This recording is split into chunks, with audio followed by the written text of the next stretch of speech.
જી શું નામ આપનું? મારું નામ નરેશ પારેખ છે. નરેશભાઈ, શું આ પ્રશ્ન થયો છે? પ્રશ્ન એવો છે કે અમે રાજકોટ મ્યુનિસિપલ કોર્પોરેશનના તમામ કર્મચારીઓની આપને આ બાજુના ભાગમાં આ જે સોસાયટી છે જીવનદીપ અને શ્રીનાથજી સોસાયટીની વચ્ચેથી જે નીકળતી પેટા શેરીમાંથી અમારા પંચવટી પાર્ક વિસ્તારમાં જવા માટેનો એક શેરી છે, એક રસ્તો છે. એ રસ્તો એ વિસ્તારની અંદર મ્યુનિસિપલ કોર્પોરેશનના કર્મચારીઓના 200 પરિવાર રહે છે. જ્યારે આ સોસાયટીના જે સામે જે વિવાદ છે એ વિવાદની અંદર એક બાજુ 14 મકાનો છે અને એક બાજુ કંઈક 20 મકાનો છે. એ નાના મકાનોમાં જે રોડ આવે છે એ રોડ ઉપર અત્યાર સુધી એટલે ગઈકાલના 3 તારીખ સુધી કાંઈ હતું નહીં. ગઈકાલથી એ લોકોના આ વિસ્તારના લતાવાસીઓએ અહીંયા ફૂટપાથનું બાંધકામ કરવા માટેનું ચાલુ કર્યું. એટલે અમે અહીંયા રજૂઆત કરવા માટે આવ્યા કે સાહેબ આ શું ચાલે છે?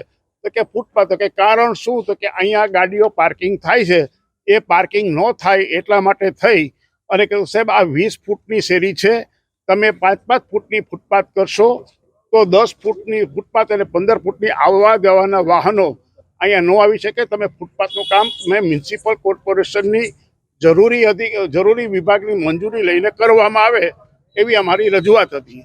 એ રજૂઆતની સામે એ લોકોએ અમારી રજૂઆત માન્ય ન રાખી અને એમ કહેવામાં આવ્યું કે થાય એ કરી લ્યો, અમારે અહીંયા ફૂટપાથનું બાંધકામ કરવું છે અને થશે. મંજૂરી લીધી નથી અને મંજૂરી લેવાની જરૂર નથી. એટલે આજે અમો બધા અમારા લતાવાસીઓના બધાની સહયોગ કરી અને જવાબદાર અધિકારી, દાખલા તરીકે મ્યુનિસિપલ કોર્પોરેશન, મેયરશ્રી, સ્ટેન્ડિંગ કમિટી ચેરમેન અને દરેક વર્તમાન પત્રોના અમે અમારી રજૂઆત મોકલાવી છે. અને આજે બધા લતાવાસીઓ એમની રજૂઆત કરવા માટે આવ્યા ત્યારે એમને એવું કીધું કે અમે ફૂટપાથ કરવાના જ હતા નહીં, માત્ર ઝાડવા જ વાવીએ છીએ. ઝાડવા તો એને ફૂટપાથ મ્યુનિસિપલ કોર્પોરેશનની જાહેર મિલકતને નુકસાન કરી અને બ્લોક કાઢી અને નુકસાન કર્યું છે. અને હવે ઝાડવા વાવ્યા છે, એ પણ ઝાડવા વાવવાની જરૂર નથી, છતાં પણ એમને બેહદું વર્તન કરી અને અમારા પરિવારના સભ્યને કંઈક ધમકીઓ આપી અને ડરાવવાનો પ્રયત્ન કર્યો છે.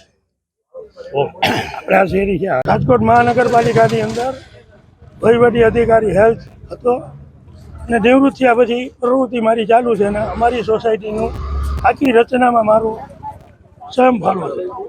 અને આ સોસાયટીની અંદર શ્રીનાથજી સોસાયટીવાળા આવે આ જે અમારો રસ્તો હાલવાનો હતો અને આ શેરીમાંથી જ અમે જઈ શકી છીએ.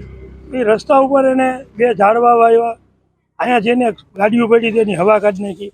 અહીંયા પાછળ મોટું બિલ્ડિંગ બનેલું છે, એ બિલ્ડિંગની સંખ્યાબંધ ગાડીઓ, એના વેપારીઓ અહીંયા ગાડી મૂકીને વ્યા જાય. નામ અમારું હોય, અમારે તો ગાડી અહીંયા પરમેનન્ટ રાખવાની હોતી નથી. ત્યારે એ લોકોને તો અહીંયા દુકાનો છે એટલે ગાડીઓ અહીંયા પરમેનન્ટ રાખે. રસ્તામાં એને ઝાડવા વાવી દીધા અને પાછા કહે છે કે ફૂટપાથ અમારે કરવાની.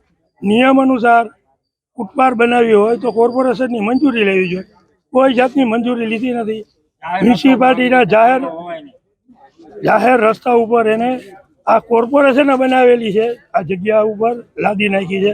એ લાદી એને તોડી અને અહીંયા આવી રીતે આખી 2 બાજુ ફૂટપાથ કરી નાખી એટલે કોઈ ગાડી અંદર જઈ ન અને ગાડીઓની હવા કાઢી નાખે. શું માંગ છે તમારી? અમારી માગણી એટલી જ છે અને બહુ દાદાગીરી કરે છે કે તમારે થાય કરી લ્યો, બરાબર છે. અમે બહુ પહોંચતા માણસ છીએ, અમારી કરોડોની ગાડી છે અને તમારી 10 રૂપિયાવાળી ગાડી છે. આવું ભાષા વાપરે છે અને બેફામ બોલે છે.